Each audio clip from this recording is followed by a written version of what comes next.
They called security to drag me out of the banquet hall, and I didn't bother telling them the hotel was mine.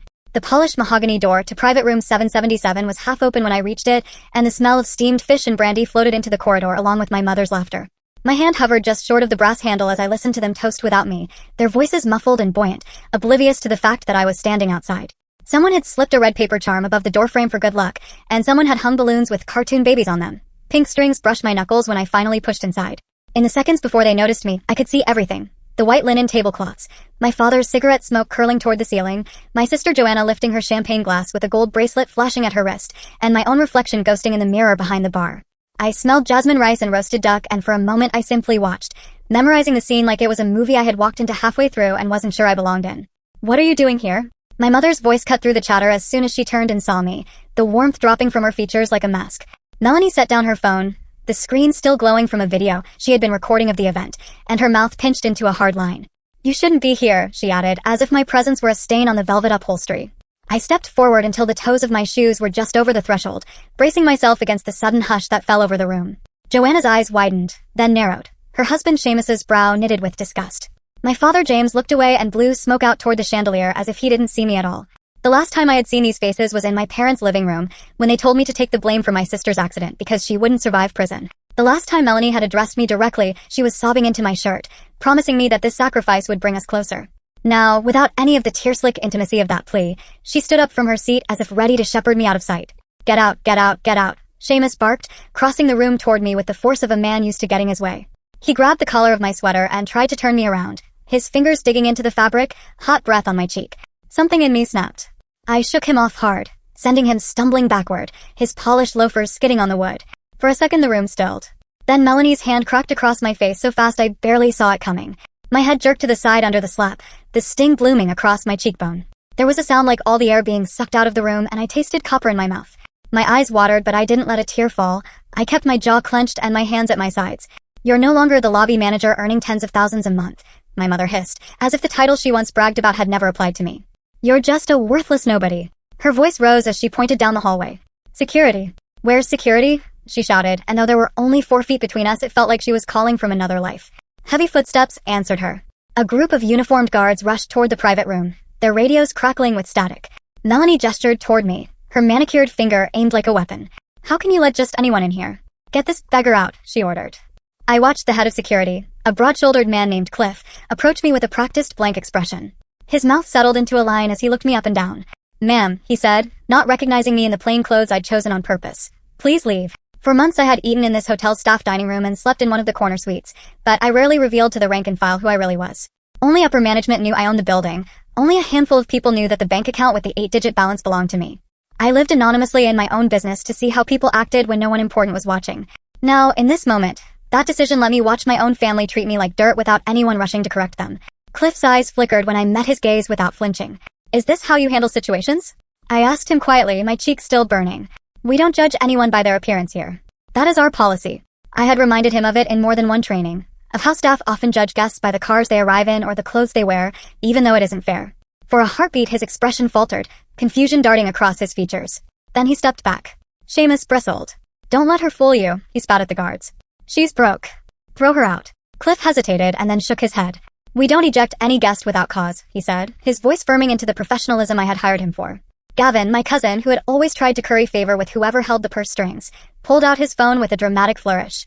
"Jonathan, don't think you can bluff your way out of this," he said, using my birth name as if spitting it could reduce me.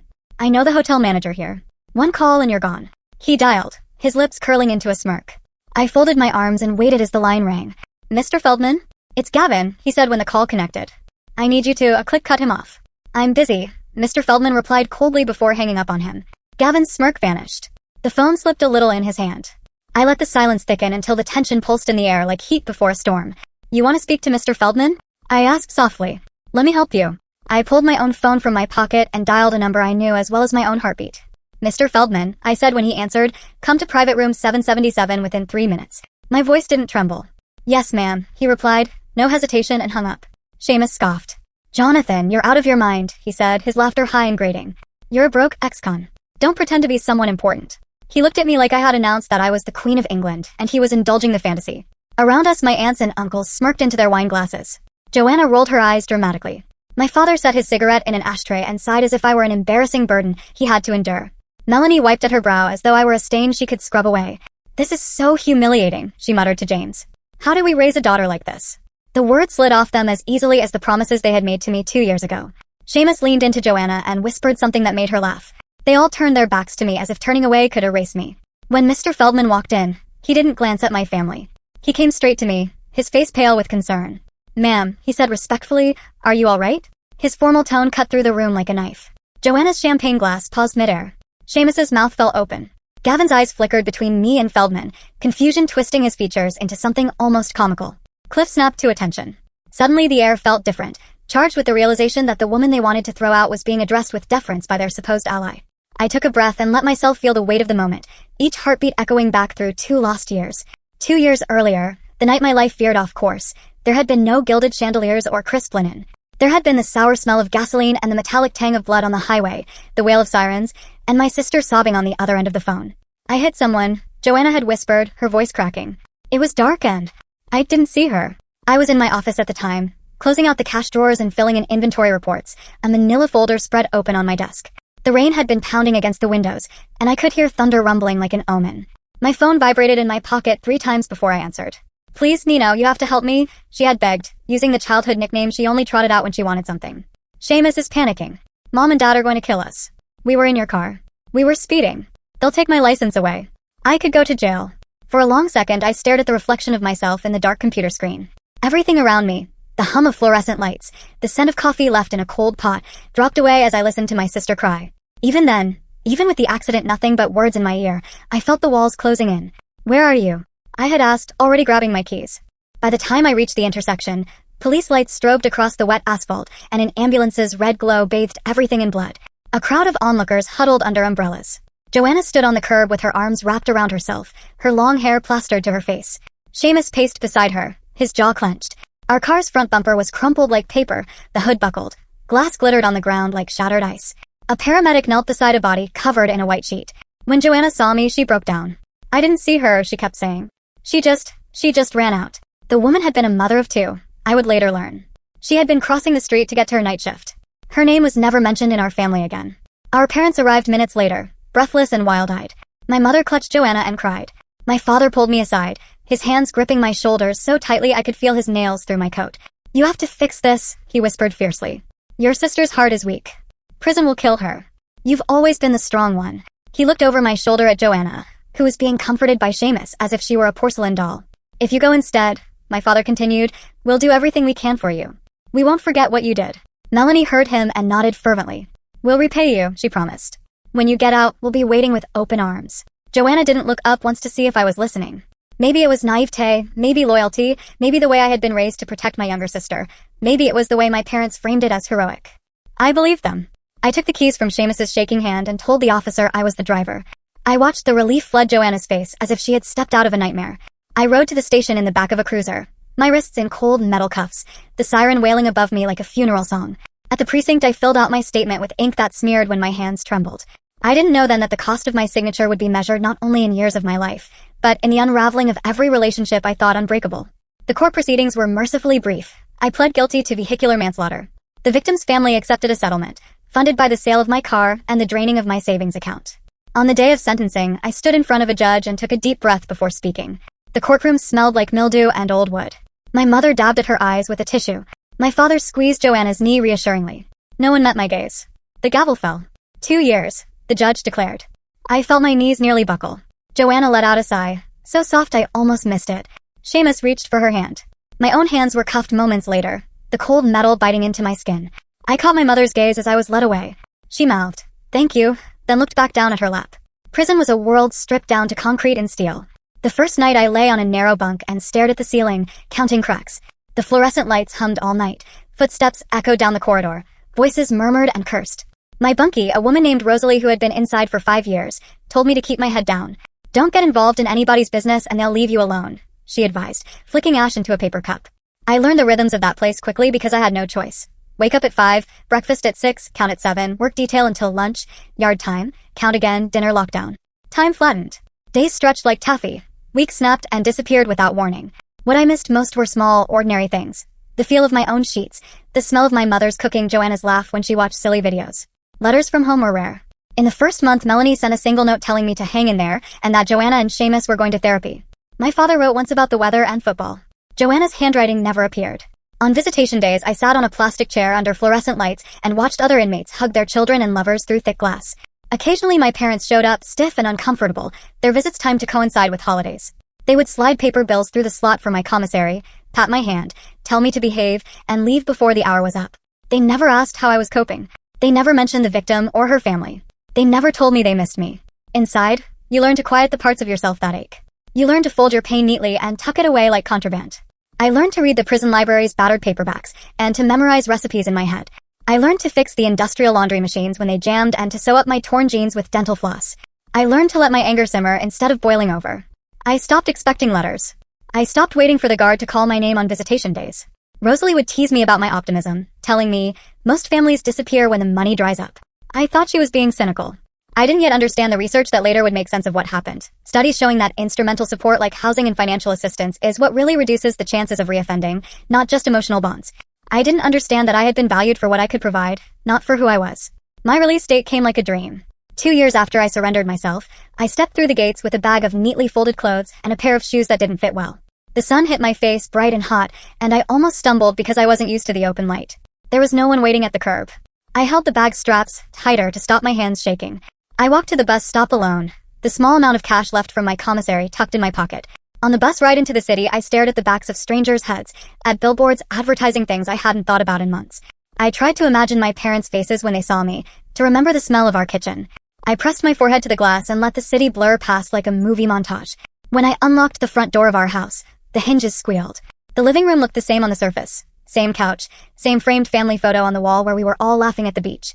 But my old bedroom had been turned into storage. Boxes were stacked where my bed used to be, labeled Christmas and baby clothes. Joanna's wedding portraits hung in the hallway. My backpack and the bag containing the remainder of my life in prison looked out of place. I set them down and waited for the sound of footsteps. Melanie appeared from the kitchen, wiping her hands on a towel. She froze when she saw me. "Oh," she said, her voice flat. "You're back." She looked over her shoulder. "James, Joanna. She's home." My father came in, adjusting his glasses. Joanna and Seamus followed, her hand resting protectively on her stomach. She was 7 months pregnant, a detail I hadn't known until that moment. The baby bump pushed against her sundress. Seamus draped his arm around her shoulders possessively. They all stood there, lined up like they were waiting for me to perform some trick. "I missed you all," I said quietly, the words tasting strange after being stored away for so long. I trailed off because their expressions didn't match any of the reunions I had replayed in my head. My mother pursed her lips. "We wanted to talk to you," she said briskly. "About arrangements." She gestured vaguely around as if the walls could fill in what she meant. "Your sister and Seamus are expecting. The baby needs space. The house is under Joanna's name now. There's just not enough room for an idler." Her voice landed heavily on that word, like a judge pronouncing sentence. I laughed then, a brittle sound that broke before it reached my eyes. "An idler?" I repeated. "I sold my car, I drained my savings, I took the fall for you. I went to prison. And now there's no room for me." Joanna's face darkened. "I've already thanked you for taking the fall," she snapped. "What more do you want? This is my house now.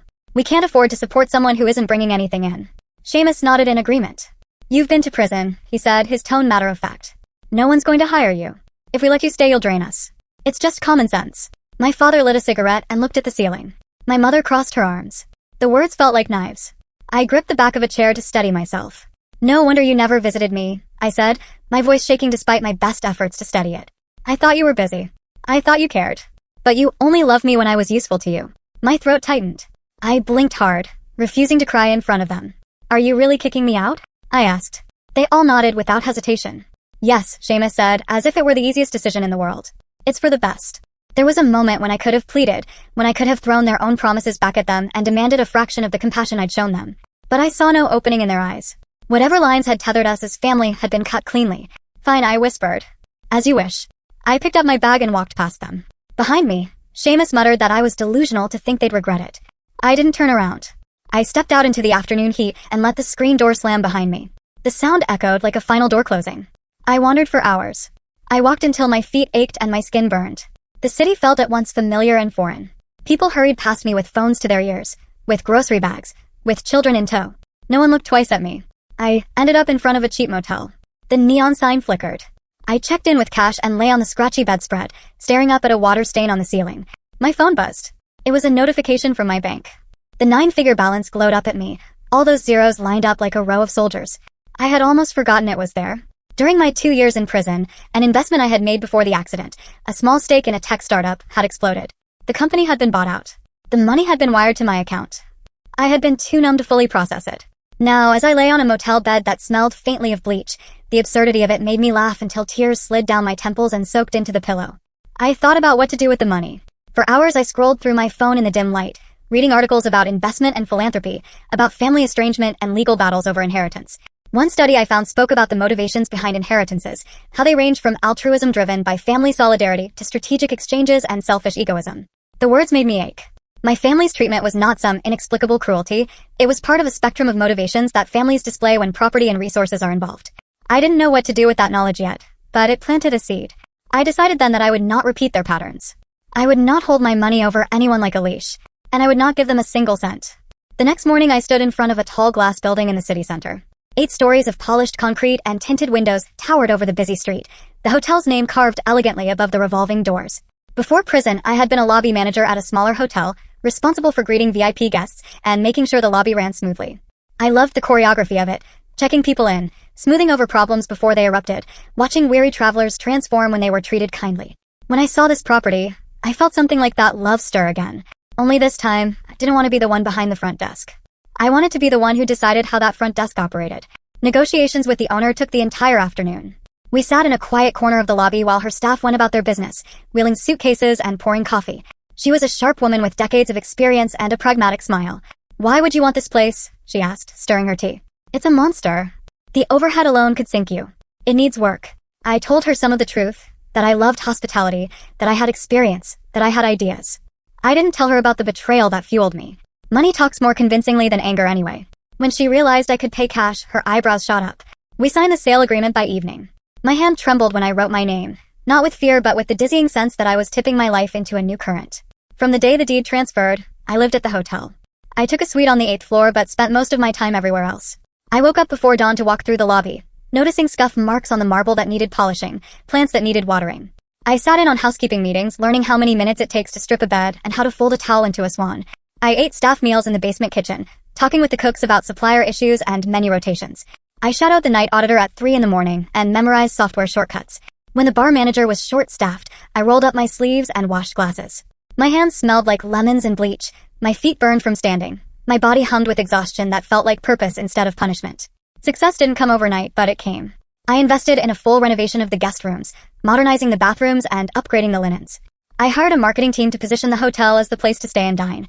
I introduced a loyalty program that genuinely rewarded frequent guests, not just with points but with personalized touches. Within 6 months, reservations were booked out weeks in advance. Business travelers praised the conference facilities. Couples booked the rooftop for weddings. Review sites filled with comments about exceptional service. People gushed about the breakfast buffet. Our revenue doubled. My staff received raises and health benefits. I watched them become fiercely proud of where they worked. More importantly to me, I built a culture that rejected the shallow judgments I had experienced at the hands of my own family. In training sessions, I reminded everyone that we never, ever assume someone's worth based on their clothes or the car they drive. Someone could arrive in jeans and flip-flops and be the best tipper you've ever had, I would say. Someone could pull up in a Mercedes and be the rudest person in the building. Treat them the same until their behavior tells you differently. I instituted a scholarship program to train formerly incarcerated individuals in hospitality work. I partnered with an organization that supports people re-entering society, funding transitional housing and job placement. Research shows that having housing and financial support dramatically decreases the likelihood of reoffending. I knew firsthand how fragile that transition is. My hotel became known as a place that gave second chances. 6 months later, my sister chose my hotel for her daughter's 1-month celebration because it was the best place in town. She didn't know I owned it. She probably assumed she was simply supporting a top venue. My reservation team had taken the booking like any other, noting her request for a private room and a customized menu. When I saw her name on the event list, my heart skipped. For a moment, I considered avoiding it entirely. I didn't want to be dragged backward into that vortex of disappointment. But then I remembered the way Seamus had called me a beggar, the way Melanie had slapped me, the way Joanna had dismissed my sacrifice with a flick of her wrist. A cold part of me wanted them to see me now, not to gloat, but to assert my existence. To stand in the room they thought they owned and not shrink. On the evening of the banquet, I dressed simply in black slacks and a white blouse. I pinned my hair back and wore no makeup. I didn't wear jewelry that would scream wealth. I wanted to be unrecognizable to everyone except those who really knew me. I had asked my assistant to block out that hour in my schedule. She looked at me curiously but didn't ask questions. I walked the back corridors I knew by heart, my heels clicking on tile. I paused outside private room 777 and took a breath, letting the sounds inside wash over me. Then I opened the door. The scene that greeted me was as vivid as a photograph. Red tablecloths, pink balloons, a cake shaped like a baby's shoe. My parents, siblings, cousins. Aunts I hadn't seen in years. Little nieces and nephews chasing each other around chairs. Everyone dressed up, laughing, sharing food. It could have been a scene of familial warmth if not for the coldness that crashed over me the moment my mother turned and saw me. The way her face morphed from delight to disdain was almost comical. She had been mid-sentence, telling a story about how hard it had been to get a reservation. I heard only the creme de la creme get to dine here, one of my uncles said. Joanna, you really made it bringing us to such a lavish place. Joanna had smiled, savoring the praise. Then she saw me. Jonathan, what are you doing here? Melanie demanded, using my masculine name, even though I had asked them years ago to call me by the name that felt like mine. She said my name like it tasted bad. The chatter around the table dimmed. All eyes swung toward me. Do you have no shame? Seamus sneered, rising from his chair and striding toward me. You knew we were having a banquet here today and followed us just to scrounge a meal? He looked down at my unadorned clothes as if they confirmed his assumptions. This is a high-end place reserved for the wealthy, he added, his voice dripping with contempt. If you're hungry, go dig through the trash outside. That's where you belong. A few relatives snickered. Joanna folded her arms and leaned back, eyes narrowed. My father looked at his watch. He climbed up my neck, not from embarrassment but from the adrenaline surge of being attacked. I felt my breath shorten. Who said I'm here to scrounge? I replied calmly. What are you here for then if not to beg? Seamus snapped. We all know you're broke. He jabbed a finger in my direction. This is where rich people eat. You can't afford a glass of water here if you worked your whole life. Some of my cousins laughed in agreement. Melanie shook her head in theatrical disappointment. Don't make a scene, she whispered harshly as if my mere presence was the disruption, not their cruelty. I opened my mouth to respond, and that's when Seamus lunged and grabbed my collar. The fabric bunched under his fist. I could smell the alcohol on his breath and see the anger sparking behind his eyes. Without thinking, I shoved him. He stumbled back, hitting the edge of a chair and nearly toppling. My mother flew at me, her hand arcing through the air, the slap resounding off the walls. My cheek flared with pain. She hadn't hit me since I was a child. The room collectively inhaled. Time slowed. I tasted blood where my teeth had cut the inside of my lip. I swallowed it. Seamus yelled for security. Melanie shouted down the hall. Gavin whipped out his phone like he was drawing a weapon. Within minutes, the door was crowded with uniformed guards. This person does not belong here, Melanie announced, her voice taking on that shrill timbre people use when they want to appear authoritative. Get her out. The head of security's, Cliff, looked from her to me. His eyes flicked over my simple blouse, my unassuming shoes. He didn't see the woman who signed his paychecks. He saw what he'd been told to see, a woman who looked out of place. Ma'am, he said stiffly, I'm going to have to ask you to leave. I let myself feel the burn of humiliation for 1 second, then let it slide off me. Is this how you handle situations now? I asked, my voice low. Is this our policy? Cliff blinked, recognition dawning as he placed me. I saw him swallow. He lowered his voice. I'm sorry, he said, stepping back. Of course not. Seamus's jaw dropped. Gavin's phone call went unanswered. Jonathan, don't think you can bluff your way out of this, he sneered, desperate to regain control. I know the manager here. He raised the phone to his ear. Mr. Feldman. He started, but the manager cut him off. I'm busy, he said, hanging up. Gavin's cheeks flushed. I took out my own phone with steady hands and called Feldman myself. Come to private room 777, I said. Within 3 minutes, the manager arrived in too. He entered with his tie slightly askew, a bead of sweat on his brow from hurrying. He headed straight for me. Are you all right, Ms. Alvarez? He asked, loud enough for everyone to hear. The room went so quiet that the clink of a fork against a plate sounded like thunder. Joanna stared at me. Seamus's eyes darted wildly. Melanie's hand dropped from where it had been raised to call for more security. Ms. Alvarez? She echoed, disbelief coloring her tone. Mr. Feldman turned to my family, his expression professional but cool. Is there a problem with the owner of the hotel attending a banquet in her own establishment? He asked. The words hung there like crystal droplets, refracting and magnifying every single reaction in the room.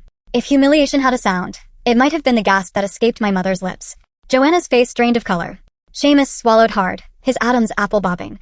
Gavin lowered his phone slowly, his mouth open. My father's cigarette burned down to the filter without him noticing. I felt the urge to fold my arms and lean back just like Joanna had, to mimic the nonchalance she'd worn when she told me I had no place in her house.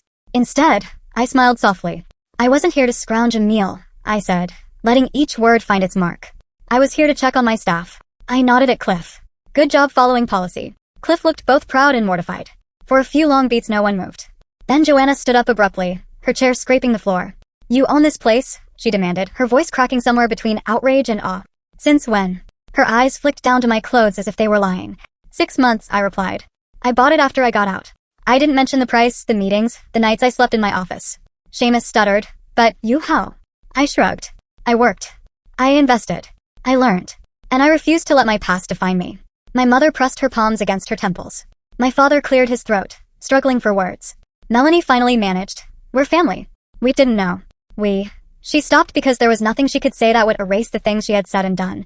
In some stories, this would be the moment of reconciliation.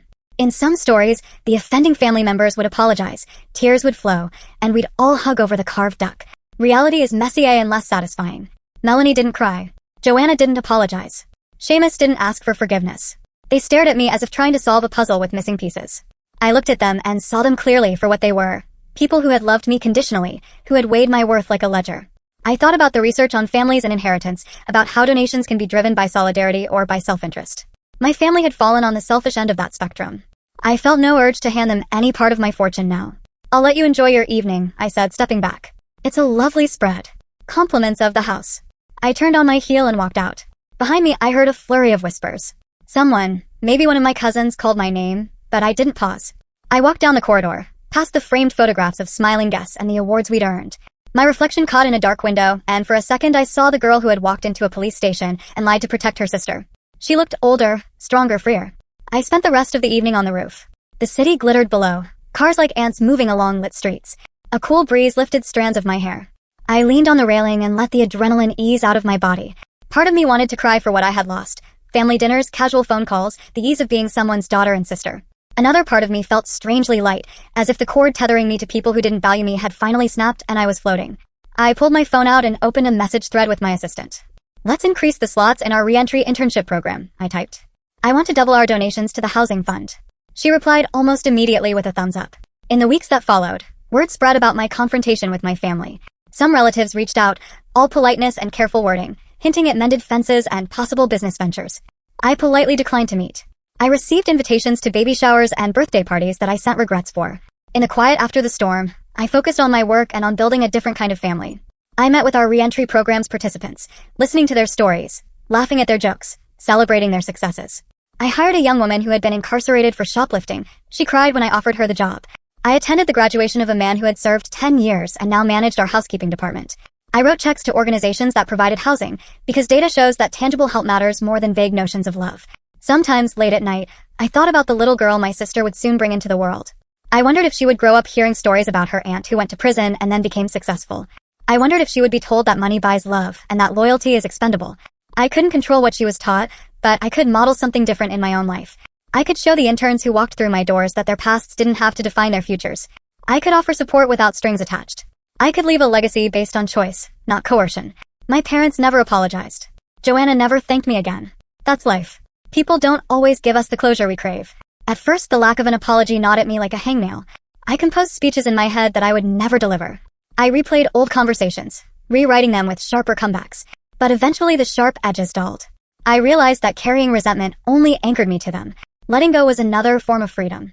I didn't forgive them for their sake. I simply stopped letting their actions define my story. On the anniversary of my release from prison, I stood in the lobby of my hotel and watched guests check in. A family with 2 toddlers and mismatched suitcases walked up, the kids sticky-faced and wide-eyed. A businessman in a suit rolled a sleek black carry-on. An older couple held hands. They all looked different. They all deserved the same welcome. Welcome to the Athena, my front desk agent said with a smile, offering them water infused with citrus. I touched the marble counter with my fingertips and felt the cool, solid surface beneath them. I thought about the article I'd read years ago that said hotel staff judge guests by their arrival cars and outfits. I thought about my younger self, being judged by my own family. And I thought about the choice I made to build something better. Sometimes when I catch my reflection in the lobby's massive mirror, I still see traces of the woman who walked into prison with nothing but misplaced faith in her family. Sometimes I see the girl who took the blame without question. But more often now I see the woman who walked back into her own hotel, who kept her head high even as insults flew, who built a business with compassion at its core. I don't pretend that everything turned out perfectly. There are scars. There are empty chairs at Thanksgiving. But there is also a sense of peace that I built my life on my own terms. The last time I saw my family together was through the crack of a door. The last thing I heard them say about me was that I would amount to nothing. Those words echo sometimes, but they no longer define the space I occupy in my own mind. Families are supposed to be bound by more than blood, but sometimes the only thing blood ties give you is an excuse to stick around longer than you should. When the people you would have died for ask you to leave, when they reduce your worth to what you can provide, you learn to find or make new bonds. I found mine in the kitchen chatter between prep cooks, in the laughter of guests, in the trust of employees who had been told no too many times. I found it in the research that reminded me that support is more than words, and in the realization that I didn't have to repeat the patterns that hurt me. If you ever wonder whether you're allowed to walk away from a family that doesn't see you, remember that I did. I walked right into my own hotel and closed the door behind me without looking back. The click of that latch was the sound of a new life beginning.